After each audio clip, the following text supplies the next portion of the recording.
All right, Lions fans, here we are with head coach Paul Mangen as his Lions men's and women's teams get prepared for a busy weekend as we take on Florida Southern and Rollins, two nationally recognized programs, on Friday and Saturday.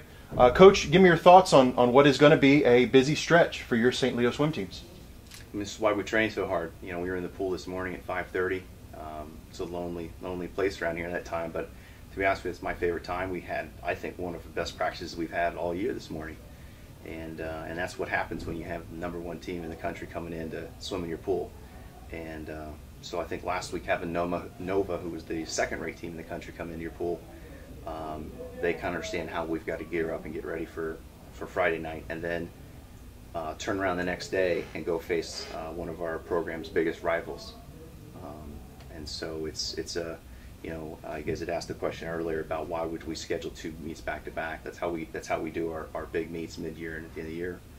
So we're going to do a short sprint format on Friday night with Southern, and then Saturday we're going to go to Rollins and do the longer pieces.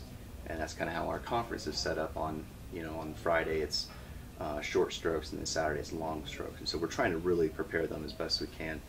One of the things we spoke about earlier is, I say nationally recognized. That's because Rollins hasn't hit the pool yet in competition. We'll face Florida Southern on Friday night, which they're the #1 team in the nation in the rankings. But we really don't know what to expect when we head to Winter Park and face Rollins on Saturday, right? True. We yes and no. We haven't seen them compete, but we know what to expect from Rollins. They're going to come out and they always give us a fight. We've tied with them. We've been within 10 points 3 times at the conference meet with them, and so it's just a great rival meet. And we know what we're getting with Florida Southern. Duncan's brand of swimming is going to be very aggressive. They're a very disciplined team, and again, you don't get to be ranked #1 with, you know, it's rankings for us aren't opinions, not a poll. Rankings are actual times. And so we know what we're getting, but again, it's not on paper, so there is some anxiety a little bit. And then we just take care of what we can do on our end and just race. The intangibles come out on the weekends. One thing that you've said a couple times, you've used the word night when referring to Friday's meet, something we rarely talk about. There's a chance that this meet will be partially completed under the lights of the Bowman Aquatic Center.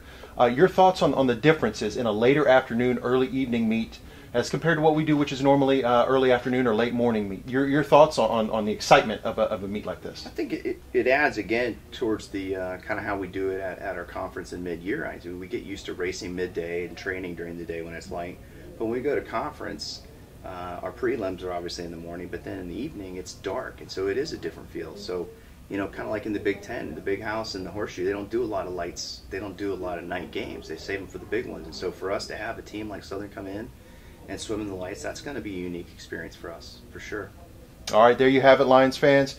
Coach Mangen's thoughts as the Lions have a tough weekend ahead of them. #1, Florida Southern, here at home on the Bowman pool deck, kind of under the lights at 4 o'clock. Things get underway, and then we shift over to Winter Park on Saturday when the Lions travel and face Rollins. A busy weekend, Coach, but the best of luck.